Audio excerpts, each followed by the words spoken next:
The clock on the wall showed 9:47 p.m., and Jessica's feet were screaming at her. She'd been running around the garden bistro since noon, carrying trays, taking orders, and forcing her tired face into a smile for every single customer who walked through the door. 10 hours. That's how long she'd been on her feet, and it felt like every minute of it. She grabbed a damp cloth from behind the bar and started wiping down table 12 for what felt like the 100th time that day. The dinner rush had finally died down, thank goodness. Now there were just a few people left, mostly couples finishing their desserts or sipping coffee while having those long, meaningful conversations that people have when they're in no hurry to leave. Jessica didn't mind the slow pace at this hour. It gave her time to breathe, to think, to let her mind wander to places it couldn't go when the restaurant was packed and chaotic. She picked up empty plates from table 7, careful not to let the silverware clatter too loudly. The couple sitting there smiled at her and she smiled back, even though every muscle in her body wanted to collapse. What none of these people knew, what hardly anyone who came into this restaurant ever knew, was that Jessica wasn't supposed to be here. Not really. Not permanently anyway. She was a pianist. A real one. She'd spent 4 years at the conservatory, practicing 8 hours a day, studying under some of the best instructors in the state. She'd graduated with honors 3 years ago, her head full of dreams about concert halls and recording studios and making a living doing what she loved most in the world. But then reality hit. Hard.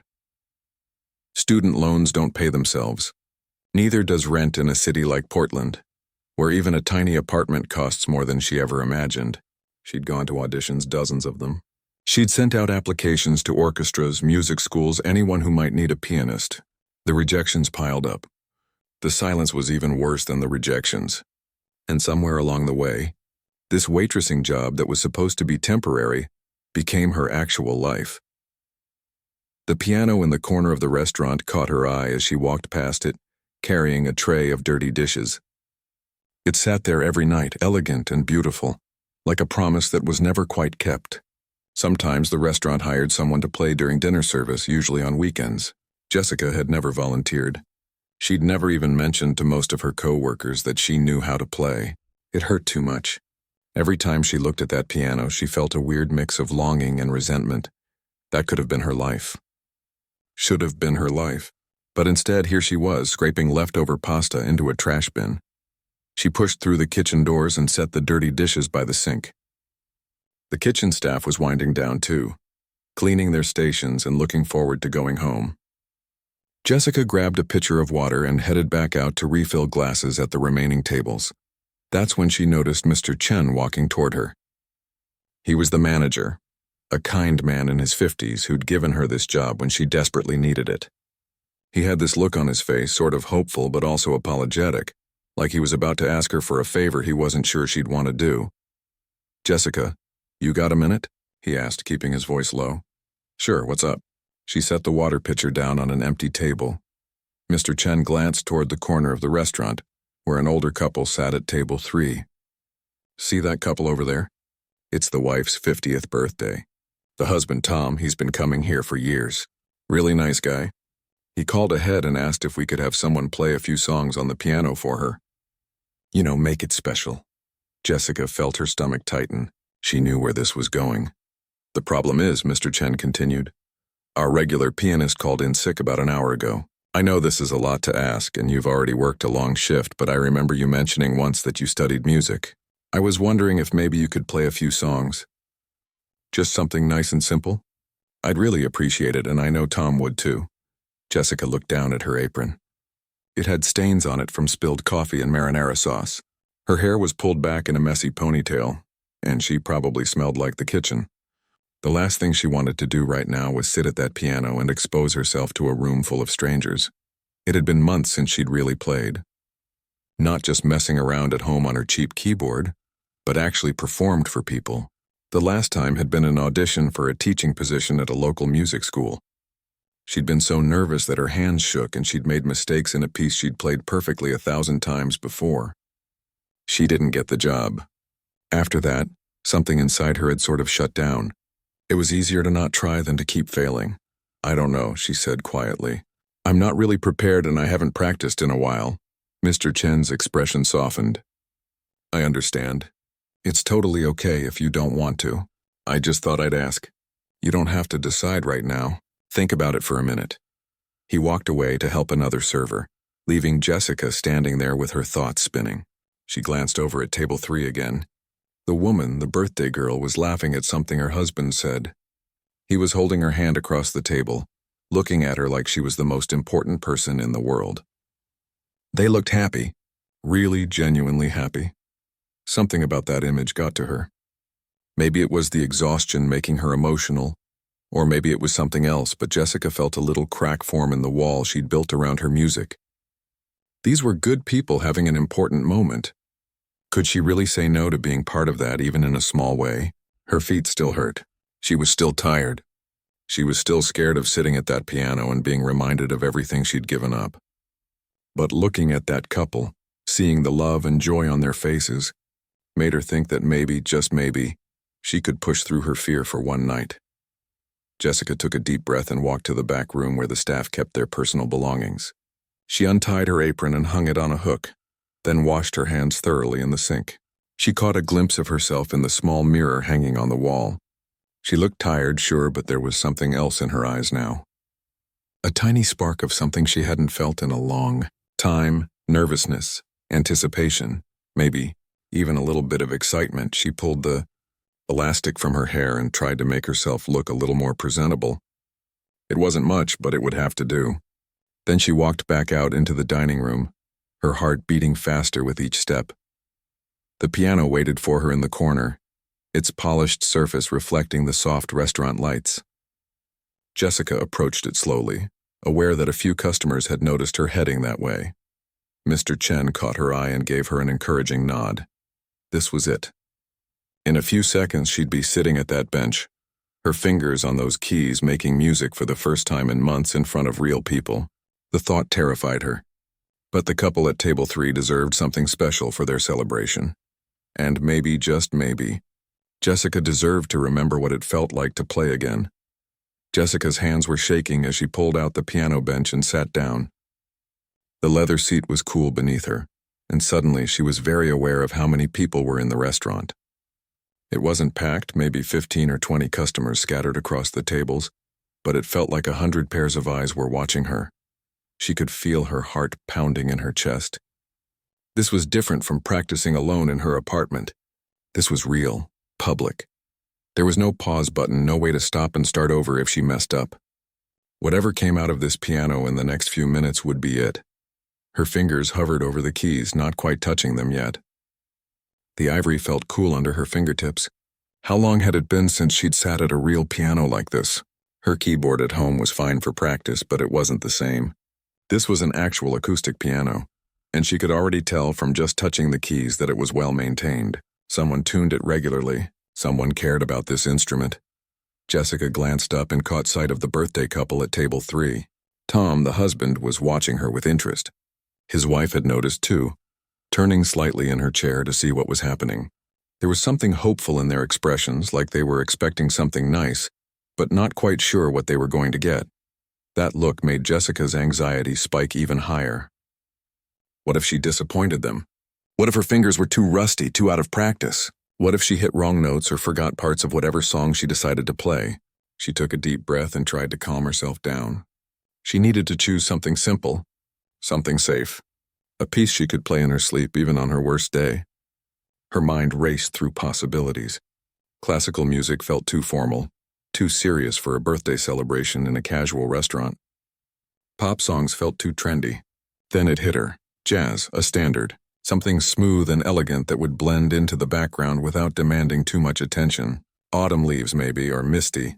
Songs that were beautiful but not showy. Songs that wouldn't make her look foolish if she wasn't perfect. She decided on The Way You Look Tonight. It was romantic, fitting for a couple celebrating 50 years together. Well, not 50 years maybe, but a 50th birthday at least. It was the kind of song that made people feel warm inside. Safe choice. Good choice. Jessica's fingers finally made contact with the keys, pressing down gently to start the opening phrase.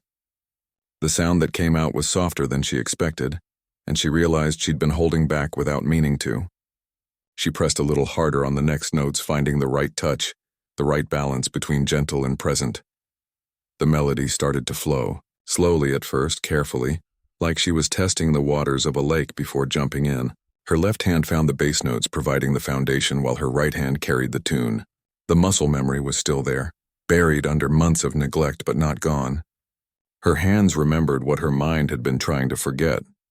As she played through the first verse, something unexpected started to happen. The tension in her shoulders began to ease.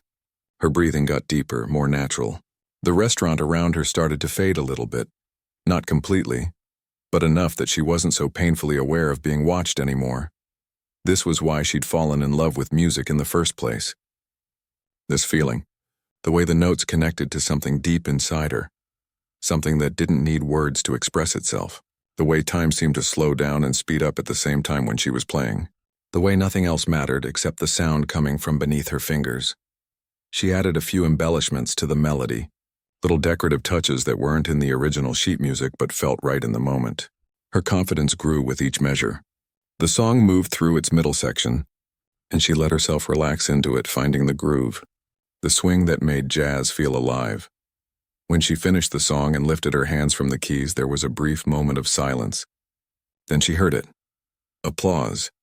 Not loud or overwhelming, just warm and appreciative. A few people clapping, including Tom and his wife, who both looked genuinely pleased. Jessica felt a small smile tug at her lips. Okay, that went better than expected. Maybe she could do this after all. She transitioned into another song, Fly Me to the Moon, keeping the same gentle jazz style. This one felt easier somehow. The first song had broken through her initial fear, and now she was settling into a rhythm. Her fingers moved more freely across the keys, and she even allowed herself to close her eyes for a few measures. Just feeling the music instead of overthinking it. Something was shifting inside her as she played. It was subtle but undeniable. The restaurant, which had felt like a prison for the past few months, suddenly felt different. Less like a place where her dreams had died and more like just a place where she happened to work. The piano, which had been a painful reminder of failure, was starting to feel like an old friend she'd been avoiding. Between songs, Jessica noticed that the restaurant had gotten quieter. Conversations hadn't stopped completely, but they'd softened. A few people had shifted in their seats to get a better view of the piano. Even the servers had slowed down their movements, careful not to make too much noise with plates and silverware. She played through 2 more standards, each one feeling more natural than the last. But as she finished What a Wonderful World, something strange happened. The safe background music she'd been playing suddenly felt hollow. It was pretty, sure, pleasant, but it wasn't honest. Jessica paused, her hands resting on her lap. The polite thing to do would be to play one more easy song and call it a night. Go back to being a waitress. Go back to pretending she wasn't a musician. That would be safe, comfortable, expected. But sitting there at that piano, with the birthday couple smiling at her and the restaurant full of people who'd actually listened to her play, something inside her rebelled against the safe choice. A feeling was bubbling up from somewhere deep in her chest, a feeling she'd been pushing down for months. It was anger, maybe, or frustration, or maybe just pure, desperate longing. She'd spent years training to be a pianist. Real years. Hard years. She'd sacrificed social life, sleep, and sanity to master her craft. She'd played Chopin and Beethoven and Rachmaninoff. She'd performed in recitals and competitions. She'd been good. Really good. And now she was hiding behind easy jazz standards in a restaurant, playing music that required maybe 10% of what she was capable of. The thought made something inside her crack open. Why was she holding back? Why was she playing it safe? These people didn't know her. They didn't know her story or her failures or her fears. They were just here for dinner, and some of them were actually enjoying the music.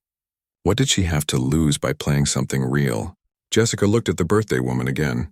She was holding her husband's hand across the table, and there were tears in her eyes. Not sad tears, but the kind that come when you're moved by something beautiful. When you're feeling grateful to be alive and in love and celebrating another year on this earth. That woman deserved more than background music. She deserved something extraordinary. Something memorable. Something that would make this birthday different from all the others. And Jessica, despite her fear and her exhaustion and her bruised ego, had the ability to give that to her. She placed her hands back on the keys, but this time her posture changed. She sat up straighter. Her fingers found a different position, one that would allow for more power, more range. Her foot moved to the pedal. She was going to play something that scared her, something she hadn't attempted in public since before she'd given up on her dreams, something that would either be amazing or disastrous with no middle ground in between. She was going to stop hiding. Jessica closed her eyes for a moment and let herself remember. She thought back to her final recital at the conservatory, the last time she'd played with complete freedom and confidence. The last time she'd believed in herself as a real musician. She'd performed Rachmaninoff that night, the prelude in C-sharp minor. It was a monster of a piece, dark and dramatic and technically demanding. It required everything a pianist had to give, and she was about to play it now in a restaurant after a 10-hour shift, with hands that hadn't seriously practiced in months. It was either the bravest or the stupidest decision she'd ever made. Maybe both. Her fingers found the opening position, and for just a second, doubt crashed over her like a wave. What was she thinking? This piece was notorious. Piano students feared it. Even professional pianists approached it with respect and caution. The opening alone required precision and power, and if she messed it up, everyone would know immediately. But then she thought about the birthday woman with tears in her eyes. She thought about all the months she'd spent hiding her talent, pretending she was just a waitress, letting fear make her small. And she thought about the girl she used to be, the one who'd chosen music because it made her feel alive. That girl wouldn't have been afraid. Jessica took one more deep breath and brought her hands down on the keys. The opening chords exploded through the restaurant like thunder. Deep, dramatic, powerful notes that seemed to shake the air itself. This wasn't gentle background music anymore. This was a statement. This was a storm. The effect was immediate. Every conversation in the restaurant stopped. Completely. Every head turned toward the piano. A couple who'd been getting ready to leave froze halfway out of their chairs. Someone who'd been walking to the restroom stopped in the middle of the floor. Jessica barely noticed. She was already lost in the music. Her fingers flew across the keys, hitting the rapid passages that made this piece so challenging. The notes came out clean and strong, each one crisp and intentional.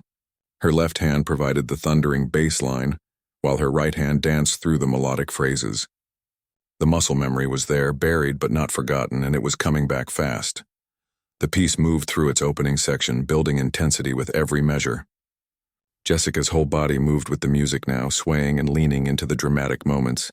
Her face showed the emotion she was feeling, the pain and beauty and raw power of the composition. This wasn't just technical playing.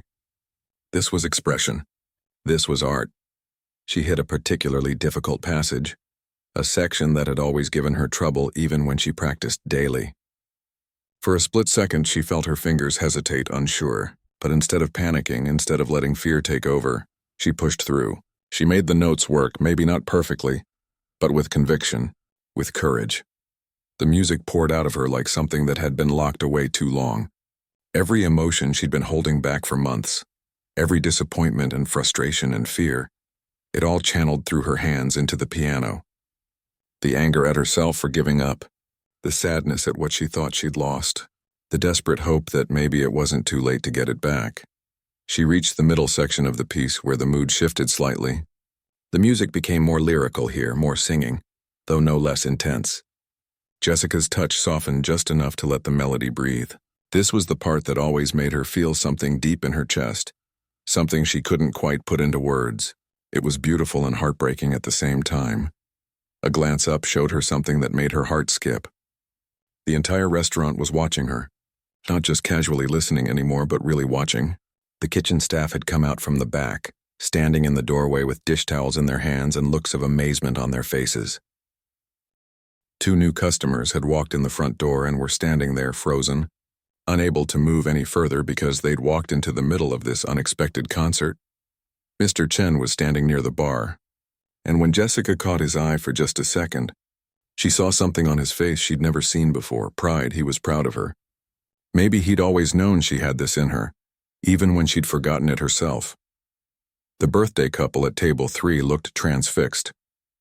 Tom had his arm around his wife's shoulders and she was crying openly now, but they were definitely happy tears. The kind of tears that come when you witness something unexpectedly beautiful, when grace shows up in the most ordinary of places. Jessica turned her attention back to the piano as the piece built toward its climax. This was the hardest part, the section that required the most technical skill and physical endurance. Her arms were starting to feel the strain. Her fingers were working harder than they had in months. But she couldn't stop now. She wouldn't stop. The music crescendoed, getting louder and more intense. The chords became fuller, more complex. Her hands stretched across the keys, reaching for notes that felt just barely within her grasp. The piano was singing now, really singing, every note ringing out clear and true. And then something magical happened. Jessica stopped thinking altogether. She wasn't worried about technique or mistakes or what people thought.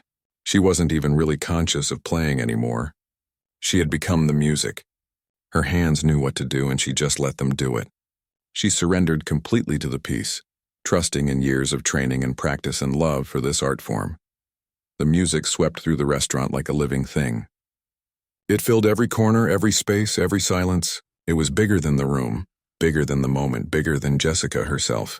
It was the reason she'd spent years studying music in the first place. This feeling, this connection, this truth. She drove toward the final section, the resolution. The piece that had started so dark and stormy was finding its way to something else now. Not exactly peace, but maybe acceptance, maybe understanding. The notes were still powerful, but more controlled now, more purposeful. Jessica's hands moved through the concluding phrases with absolute certainty. She'd made it through the hardest parts. She'd played well, better than she had any right to expect given how long she'd been away from serious practice. And more importantly, she'd played honestly. She'd put her whole self into it. The final chords rang out deep and resonant. She held them with the pedal, letting them sustain, letting them fade naturally rather than cutting them off abruptly. The sound hung in the air, hovering, reluctant to disappear. Jessica kept her hands on the keys even after the sound had faded completely, not quite ready to break the spell. Then she lifted her hands and placed them in her lap. She opened her eyes fully, coming back to awareness of where she was, the restaurant. The tables, the people, the silence was profound. Nobody moved. Nobody spoke. For what felt like a very long time but was probably only a few seconds, there was nothing but stillness and the fading echo of the last notes. Jessica's heart was pounding. Her hands were shaking slightly from the exertion. She suddenly felt very exposed, very vulnerable. She'd just poured her soul out in front of a room full of strangers. She'd shown them something real, something true, and now there was no taking it back. She wasn't sure what she expected. Polite applause, maybe, like after the jazz songs, or perhaps awkward silence from people who didn't quite know what to make of what they'd just heard. What she got was something else entirely. The restaurant erupted. The sound of applause filled the space so suddenly and so loudly that Jessica actually jumped a little. But this wasn't the polite clapping from before. This was genuine, enthusiastic, moved to their core applause. People weren't just clapping. They were standing up. Several people were actually standing up. The birthday woman was on her feet, tears streaming down her face, applauding with her whole heart. Her husband stood beside her, clapping hard, his face split in a huge grin. The couple who'd been frozen by the door finally moved, but only to join in the applause. The kitchen staff was clapping and cheering. Even the servers who'd been working had stopped to applaud. Jessica felt her own eyes start to sting with tears. She'd forgotten this. She'd completely forgotten what it felt like to connect with people through music, to give them something that touched them, that moved them, that maybe even changed them a little bit. This was why she'd wanted to be a musician. Not for fame or money or recognition, but for this. This moment. This connection. Mr. Chen was making his way toward her, still clapping, his face beaming. But before he could reach her, someone else got there first. A man she didn't recognize. Distinguished looking, probably in his 60s, in a well-tailored suit. He'd been sitting alone at a corner table, and Jessica hadn't even noticed him until now. He approached the piano with purpose, and something about his presence made the applause start to fade. People could tell something was happening. The man stopped in front of the piano, and Jessica could see him more clearly now. He had silver hair, neatly combed, and wore glasses with thin frames. There was something about the way he carried himself that suggested authority, but not in an intimidating way. More like someone who was used to being listened to because he had important things to say. That was extraordinary, he said simply. His voice was warm but serious. Truly extraordinary. Jessica didn't know what to say. Her mouth felt dry. and she was suddenly very aware that she was still wearing her waitress uniform, sitting at this piano like she belonged there, even though just an hour ago she'd been carrying dirty plates to the kitchen. "Thank you," she managed to get out, her voice quieter than she intended. The man reached into his jacket pocket and pulled out a small leather card holder. He extracted a business card and held it out to her. Jessica took it with fingers that were still trembling slightly from the performance. The card was simple but elegant. It read, "Richard Wellington, Artistic Director, Portland Symphony Orchestra." There was a phone number and an email address beneath the name. Jessica's breath caught in her throat. She looked up at the man, at Richard Wellington, unable to process what was happening. The Portland Symphony Orchestra wasn't just any orchestra. It was the orchestra. The one every serious musician in the city dreamed of playing with. The one she'd auditioned for twice and been rejected both times. "I'm sorry," she said, her voice barely above a whisper. "I don't understand." Richard smiled, a genuine smile that reached his eyes. "I've been sitting in that corner booth all evening, having what I thought was going to be a very disappointing dinner. I spent all day today holding auditions for a second pianist position. We saw 12 candidates. Some were technically proficient but lacked passion. Others had enthusiasm but not enough skill. It's been frustrating, to say the least." He gestured toward the piano. "And then I heard you play. That piece, that Rachmaninoff, it's not easy. Even our current first pianist approaches it with caution. But you didn't just play it. You inhabited it. You made it alive." Jessica felt like she might pass out. This couldn't be real. Things like this didn't happen to people like her. They didn't happen to waitresses who'd given up on their dreams and spent their days refilling coffee cups and wiping down tables. "We have an opening," Richard continued. "The position requires someone who can perform both as a soloist and as part of the ensemble. Someone with technical ability, yes, but also with heart, with the ability to move an audience." And he paused, looking directly into her eyes. "I think you might be exactly what we're looking for. But you don't even know me," Jessica said, her practical side fighting against the hope that was trying to bloom in her chest. "I mean, you heard me play one piece in a restaurant. That's not the same as a real audition." "You're absolutely right," Richard agreed, "which is why I'd like you to come to a proper audition. Tuesday afternoon, 2 o'clock at the Symphony Hall. Can you make it? Tuesday.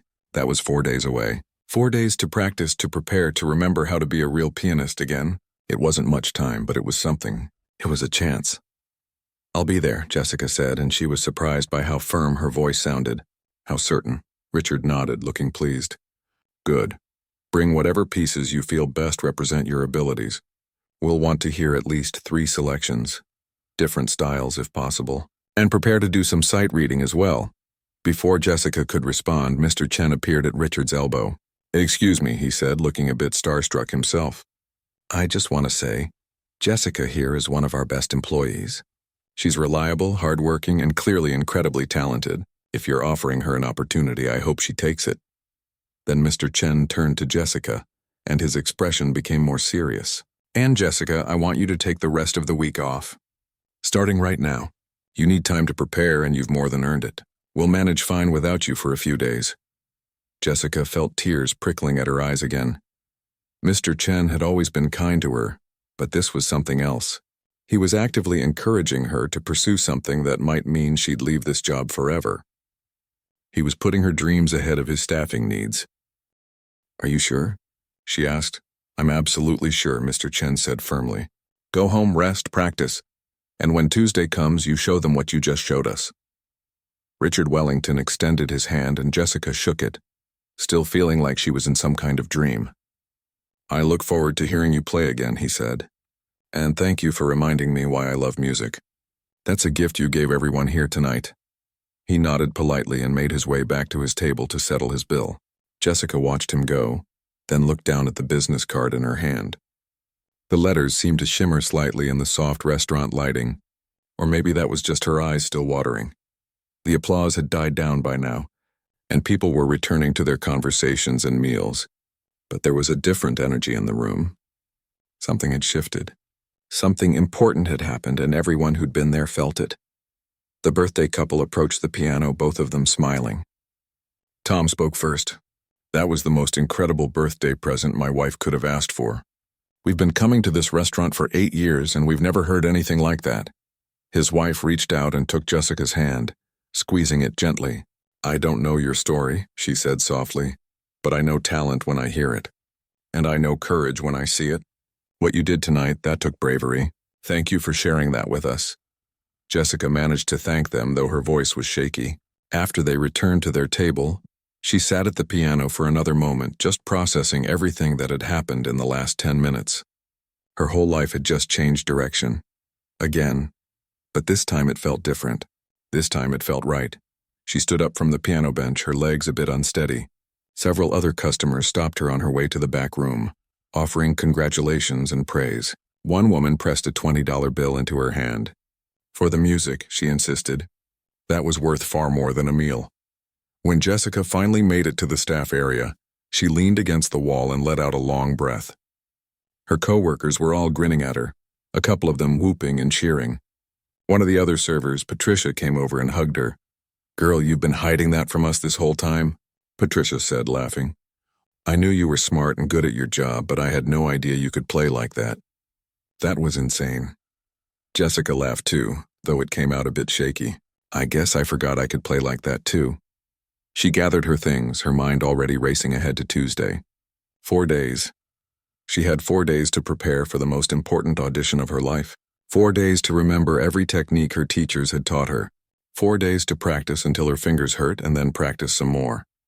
But beneath the nervousness and the pressure, there was something else. Something she hadn't felt in a very long time. It was excitement.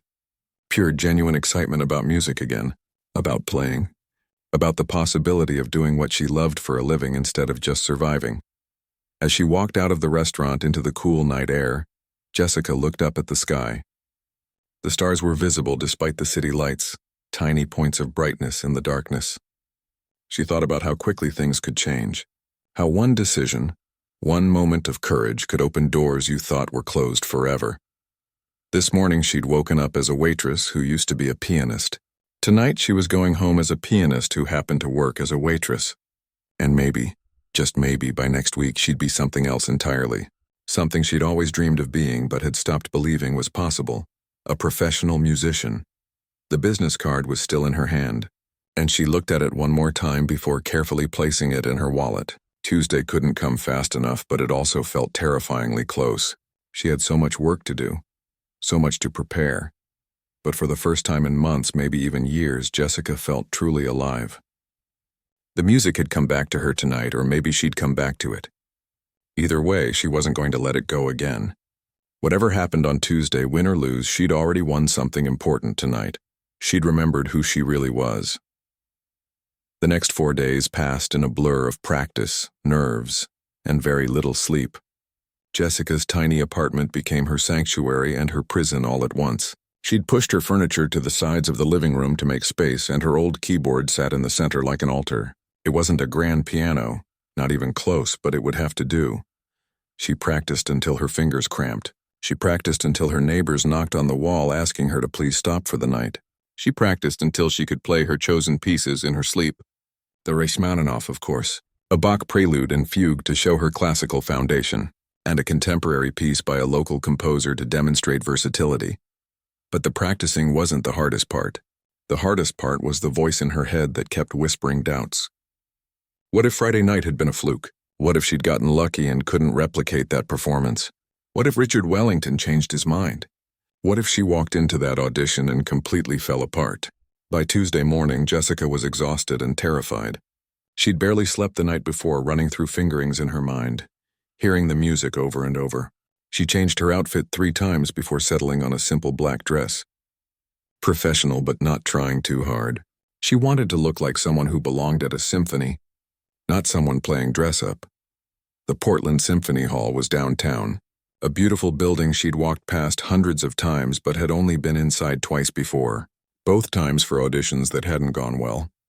The memories made her stomach twist as she climbed the front steps at 1:45. Inside, the lobby was quiet. Her footsteps echoed on the polished floor as she made her way to the main office. A receptionist greeted her with a warm smile and directed her to wait in a small room backstage. 2 other pianists were already there, both looking calm and professional in ways that made Jessica feel like a fraud.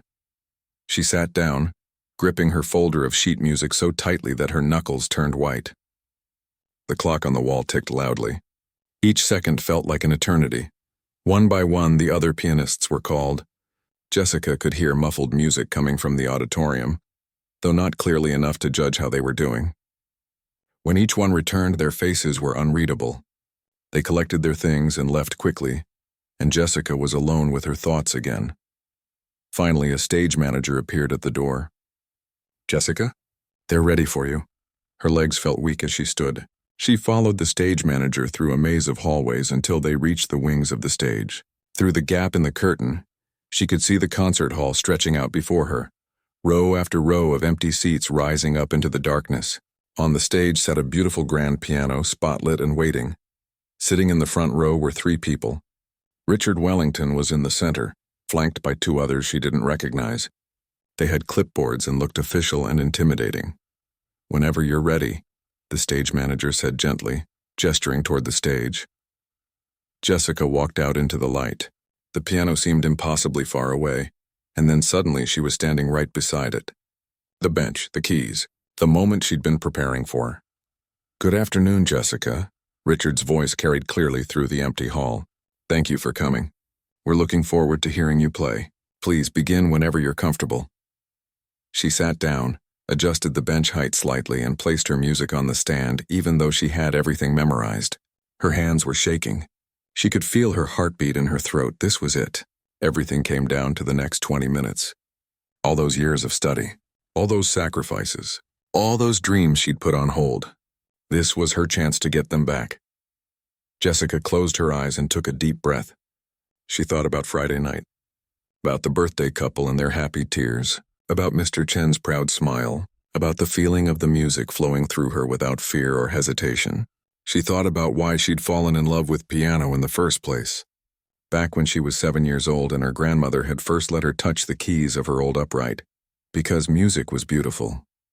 Because it made people feel things they couldn't put into words. Because it was the truest way she knew how to express herself. She opened her eyes and placed her fingers on the keys. The Bach came first. Precise, mathematical, perfect in its structure, she played it cleanly, letting the counterpoint sing, letting each voice be heard distinctly. It was a good performance, solid, professional, but something was missing and she knew it.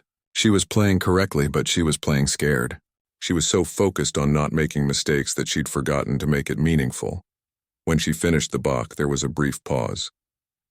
Then Richard's voice, "Thank you. Please continue with your next selection." Jessica looked down at the keys. She could play the contemporary piece next, save the Rachmaninoff for last like she'd planned. That would be the smart, strategic choice. But something inside her rebelled against the safe path. Again, she'd played it safe her whole life. Safe choices had led her to giving up music entirely. Safe choices had turned her into someone who hid from her own talent. What had playing it safe ever gotten her except disappointment and regret? Her hands found the opening position for the Rachmaninoff. She heard one of the judges shift in their seat, surprised by the choice to play the most difficult piece second instead of building up to it. But Jessica wasn't thinking about strategy anymore. She was thinking about Friday night, about what it had felt like to play without fear, about the promise she'd made to herself walking out of the restaurant that she wouldn't let music go again. She brought her hands down on the keys, and the opening chords thundered through the concert hall. But this time it was different from both Friday night and her previous audition attempts. This time she wasn't playing for a job or an opportunity or anyone's approval. She was playing because she loved it, because she needed it, because this was who she was, with or without a position in the orchestra. The music poured out of her with that same raw honesty she discovered on Friday. Every note meant something. Every phrase told a story. She played the difficult passages not with fear but with joy at the challenge. She played the beautiful sections not carefully, but with abandon. Her body moved with the music. Her face showed every emotion. She gave the piece everything she had, holding nothing back, protecting nothing. If they rejected her after this, at least it wouldn't be because she'd been too afraid to show them who she really was. The piece built to its climax, and Jessica felt that same transcendent feeling from Friday night. The sense that she wasn't playing the piano so much as channeling something larger than herself. The music had its own life, its own power. and she was just the vessel it flowed through. She drove toward the final chords with absolute conviction, then held the last notes, letting them resonate through the hall before slowly releasing them into silence. For a moment, nobody moved. Jessica kept her hands on the keys, her eyes closed, returning slowly from wherever the music had taken her. Then she heard it. Applause. Not the polite, obligatory clapping of judges at an audition. Real applause. She opened her eyes and saw all three of them clapping, and Richard Wellington was smiling broadly. "That was remarkable," he called out. "Absolutely remarkable. I think we've heard everything we need to hear." Jessica stood up on shaky legs, managing a small bow before walking off the stage. Her heart was pounding, but this time it wasn't from fear. It was from exhilaration. Whatever happened next, she'd done it. She'd faced her fear and played from her heart, and it had felt incredible. The stage manager met her in the wings. "They want you to wait in the green room," he said, looking impressed. "They'll be with you shortly." 15 minutes later, Richard Wellington walked in, and Jessica could tell from his face before he even spoke. "We'd like to offer you the position," he said simply. "Pending a few formalities, of course, but I can't imagine any reason you wouldn't be approved. You start rehearsals next Monday." Jessica felt tears spring to her eyes. "Really?" Was all she could manage, really, Richard confirmed. "You have something special, Jessica.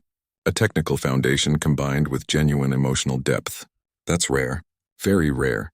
He paused, looking at her thoughtfully. "May I ask what you've been doing for the past few years? Your resume shows you graduated from the conservatory, but then there's a gap." Jessica took a breath. "I've been working as a waitress. I tried to make it as a musician, but it didn't work out. I thought I'd given up on music entirely." She laughed softly. "Until Friday night when my manager asked me to play a few songs for a birthday celebration." Richard nodded slowly. "Sometimes we need to lose something to understand how much it means to us. Sometimes we need to walk away to find our way back." He extended his hand. "Welcome to the Portland Symphony Orchestra." As Jessica walked out of the symphony hall an hour later, contract signed and rehearsal schedule in hand, she felt like she was floating. The afternoon sun was warm on her face, and the city looked different somehow, brighter, full of possibility. She pulled out her phone and called Mr. Chen. "I got it," she said when he answered, her voice cracking with emotion. "I got the position." His cheer was so loud she had to hold the phone away from her ear. "I knew you would. We're celebrating tonight. Come by the restaurant. Dinner's on me." That evening, Jessica sat at a table at the Garden Bistro as a guest for the first time in 3 years. The staff had decorated her spot with balloons and flowers. The birthday couple from Friday had somehow heard the news and returned to congratulate her. Other regular customers she'd served for years stopped by to wish her well. And when Mr. Chen brought out a cake with "Congratulations" written in frosting, the whole restaurant sang to her. It wasn't polished or professional, but it was genuine and full of love. Later, as the celebration wound down, Jessica found herself standing by the piano in the corner. She ran her fingers gently across the keys, not playing, just touching. This piano had been a painful reminder of failure. Then it had become the instrument of her transformation, and now it was a symbol of something else entirely. The truth that it's never too late to find your way back to what you love. She'd been a waitress who played a sweet tune. But that simple act had transformed more than just one evening. It had transformed her entire life.